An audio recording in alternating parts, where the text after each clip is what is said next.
साथियों, आप देख रहे हैं बीएमटीवी यूट्यूब चैनल। मैं सतवंत सिंह राणा। सभी साथियों को फूले सो अम्बेडकर प्यार, जय भीम, जय जवाहर, जय संविधान। साथियों, इस वीडियो के माध्यम से बात करेंगे उत्तर प्रदेश की नगीना सीट, जो बहुत ज्यादा चर्चे में है, जहां से आजाद समाज पार्टी के राष्ट्रीय अध्यक्ष चंद्रशेखर आजाद लड़ रहे हैं। प्लान बनाया आजाद समाज पार्टी से और सोशल मीडिया पे ऐसी खबरें चलाई जा रही हैं, आ रही हैं कि मायावती अब वहां से आकाश आनंद को प्रत्याशी बना सकती है। क्या ये खबर सही है? मैं इसकी पुष्टि नहीं करता हूं, लेकिन अगर मायावती ने आकाश आनंद को चंद्रशेखर आजाद के सामने उतार दिया और आकाश आनंद और चंद्रशेखर के संघर्ष के बारे में अगर तुलनात्मक विश्लेषण किया जाए, तो आकाश तो हम सबसे ज्यादा नंबर चंद्रशेखर को देना चाहेंगे आंदोलन और संघर्ष के मायने में। मैं तुलना आकाश आनंद और चंद्रशेखर की कर रहा हूं, तो इसलिए यह सीट बहुत ज्यादा साथियों चर्चा में रहने वाली है। एक राष्ट्रीय अध्यक्ष पार्टी के चंद्रशेखर आजाद लड़ रहे हैं। सपा ने भी अपना कैंडिडेट घोषित कर दिया है। पहले कयास लगा जा रहे थे कि सपा नगीना सीट छोड़ सकती है चंद्रशेखर आजाद के लिए, लेकिन उन्होंने अपना कैंडिडेट घोषित कर दिया। तो अब अकेले दम पर वहां पे फाइटिंग करेंगे नगीना सीट पर चंद्रशेखर आजाद, और देखते हैं चुनाव के बाद में कितने कामयाब होते हैं, कितने वोट हासिल कर पाते हैं। आने वाले समय में पता चलेगा। और आकाश आनंद के बारे में जो जानकारी दी जा रही है कि मायावती जी उनको वहां प्रत्याशी बना सकती हैं चंद्रशेखर के आजाद के सामने, तो साथियों आने वाले समय में ये भी देखा जाएगा कि आकाश आनंद कितना टिक पाते हैं चंद्रशेखर के सामने, कितना इम्पैक्ट। क्योंकि आकाश आनंद पहले ही बीएसपी प्रस्तापित है और लोगों के जहन में है बीएसपी को लेकर। उनको तो बेस वोट वहां पे प्राप्त होगा, बीएसपी का जो बेस वोट है।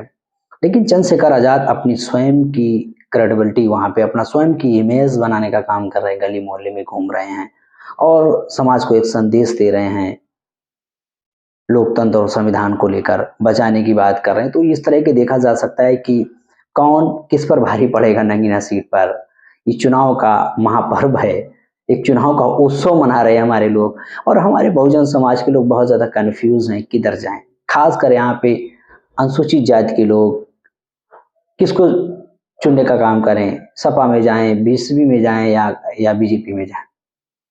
और बीजेपी ने यहाँ पे पर्याप्त सीट जीतने का उन्होंने अपना प्लान बना लिया है। कौन कौन सीट पर उनके कौन से प्रत्याशी जीतेंगे, उनके पास सारा रिकॉर्ड है। क्योंकि बीजेपी के जो संघ परिवार का जो प्रशासन है, ये पहले से ही सीटों के बारे में निर्धारित कर लेते हैं कि हमें कहां से हम जीतेंगे और कहां में कितनी सीटें मिलनी, किस प्रत्याशी के विरोध में लोग हैं उसको हटाने का काम करते हैं। उनका पहले से ही सारा ये सिस्टम हो जाता है, क्योंकि इतना उनका साथियों जो साथियों आरएसएस है, वो इतना प्लानिंग पहले से 2 महीने पहले चुनाव से कर लेता है।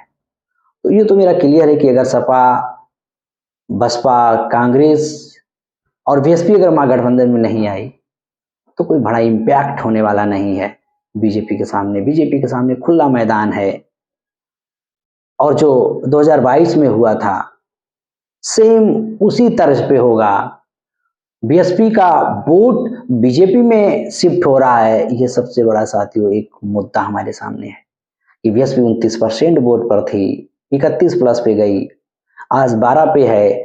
सपा का वोट 2022 में बरकरार रहा 29%, लेकिन बीएसपी का वोट बीजेपी में मर्ज हो गया। इसके बारे में बीएसपी को और आकाश आनंद को सोचने की जरूरत है। किस तरह से कैडर के माध्यम से जो वोट शेड्यूल कास्ट का बेस वोट था बहुजन के नाम पर, वो कैसे बीजेपी में शिफ्ट हुआ, इसके बारे में गहन अध्ययन और मंथन करके समाज में जागृति फैलाने की जरूरत है। तो साथियों, नगीना सीट के बारे में हमें कमेंट बॉक्स में अपनी प्रतिक्रिया शेयर जरूर करें। देखते हैं बीएमटीवी यूट्यूब चैनल। इस वीडियो में आज तक